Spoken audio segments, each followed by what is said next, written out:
we consider the simplest example of a surface.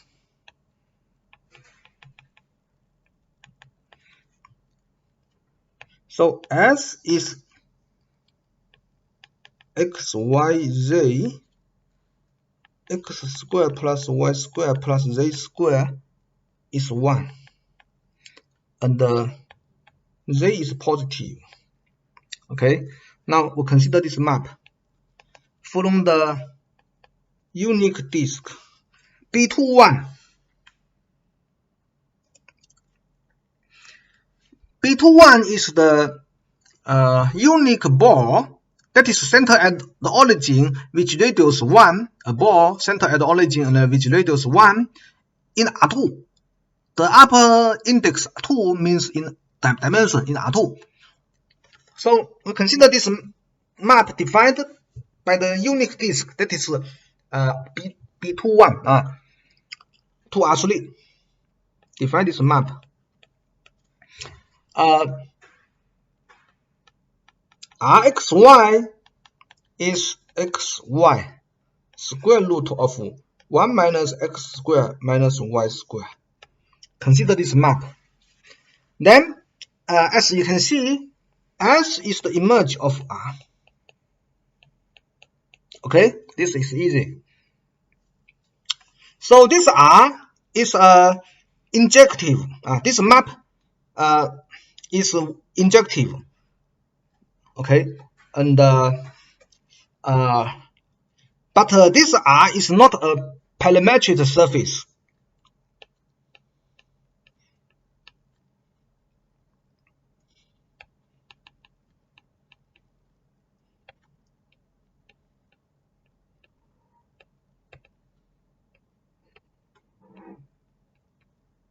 Why this is not a parametric surface?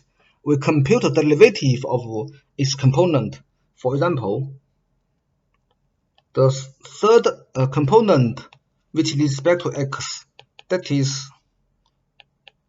the third component is 1 minus x squared minus y squared. That is, the result is minus x square root of 1 minus x squared minus y squared. Okay. This is not bounded. This is not a bounded function. Why this is not bounded? Because our domain, our region is the unique disk. Unique disk here. Then when xy is very close to the boundary of the unique disk, that is to the circle. When xy is very close to the boundary, then x squared plus y squared very close to 1, and the denominator in the partial derivative of R3 with respect to x very close to 0, making this unbounded. So the partial derivative can be as large as you want, as long as the point xy is close to the boundary, to the unique circle enough. So our set S, although it is a map of, it is an image of some map, some smooth map, but it is not a parametric surface by our definition. Okay, but S is still a surface. But S is still a surface. To prove that a subset is a surface, by definition, you need to find the parametrization, which that set as an image. So, although our previous parametrization does not work, the R is not a parametric surface, so it does not work, but we can consider another parametrization. As you can check, the right, that work means right parametrization is this map. This map denoted by F. 0 heart of pi, 0 half of pi 2r3 given by f uv to be sine u cosine v sine u sine v then cosine v. The three component is sine u cosine v, sine u sine v, and cosine v. So this is very similar to the spherical coordinate, fixing the low parameter. Okay, so let's draw a picture. This is a coordinate system. This is x, this is y, and this is z. And our S is the upper unit sphere. Therefore, our S is here. This is our S. So a point on S determined. So this is our theta. And the angle between the point, the segment from origin to the point, this is this is not theta. We are not using theta.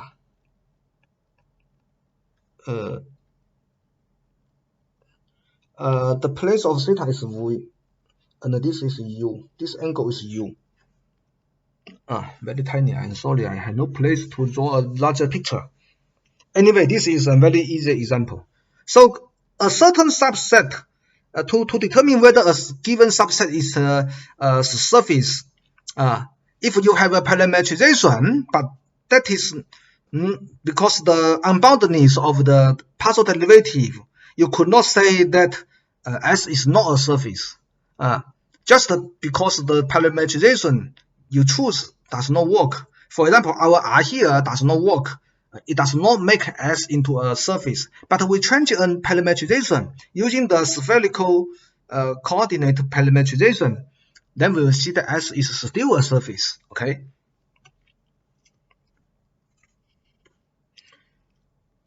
We consider another important example.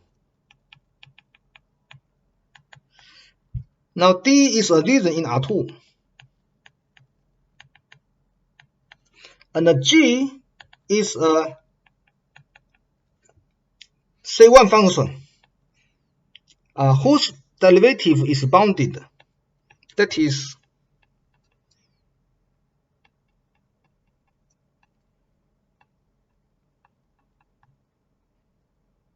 the symbol is not good.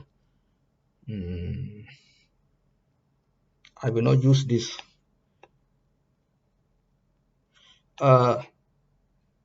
Bounded derivative, partial derivative. Okay, then we have a parametrization, parametric surface. The conclusion is that this map given by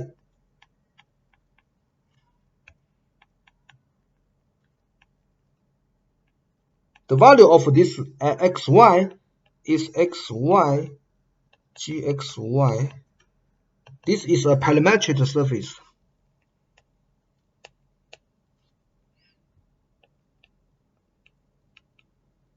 Okay, parametric surface. We verified this. So our obviously this is injective. So for the verification of injectivity, R x y equal R x prime y prime, which means R x y is xy gxy, and R x prime y prime by definition is x prime y prime gx prime y prime. So comparing the first two coordinates, you will see that x equals x prime, y equals to y prime. Therefore, gxy, therefore xy and x prime and y prime coincides. So this means the R is injective. Okay, and Since G is C1, continuously differentiable, so R is also continuously differentiable. R is a vector-valued function. The smoothness is determined by its components. So all the components of R are continuously differentiable. Therefore, so does R itself. Okay, and also you need to verify that the cross product is non-zero. But this cross product is the cross product of this vector. The partial derivative of R with respect to x is 1, 0.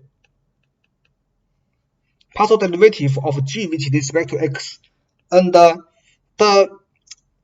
partial derivative with respect to y is the partial derivative of all the components of R with respect to y. Therefore, the derivative of x with respect to y is 0, y with respect to y is 1, and the g with respect to y is dyg. Okay, so how to compute the cross product? We have a determinant formula.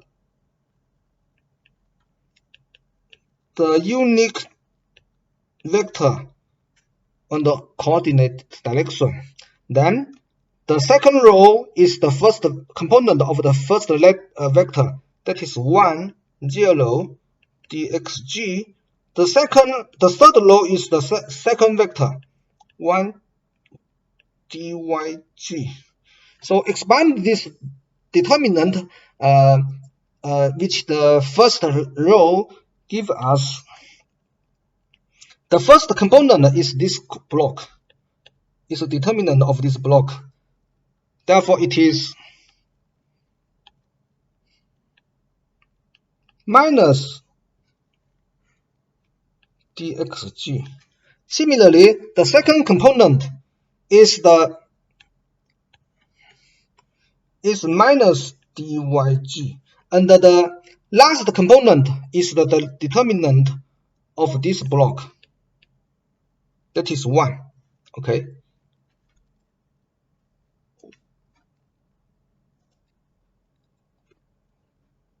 So this is 1. The third component is 1. So this is not 0, right? At least 1 is not 0. For this to be 0, every component must be 0. So this vector has at least 1 or 0 components. Therefore, this is not 0. And the boundedness of the derivative is our assumption. We assume that G has bounded derivative. Therefore, all the components of R has bounded derivatives.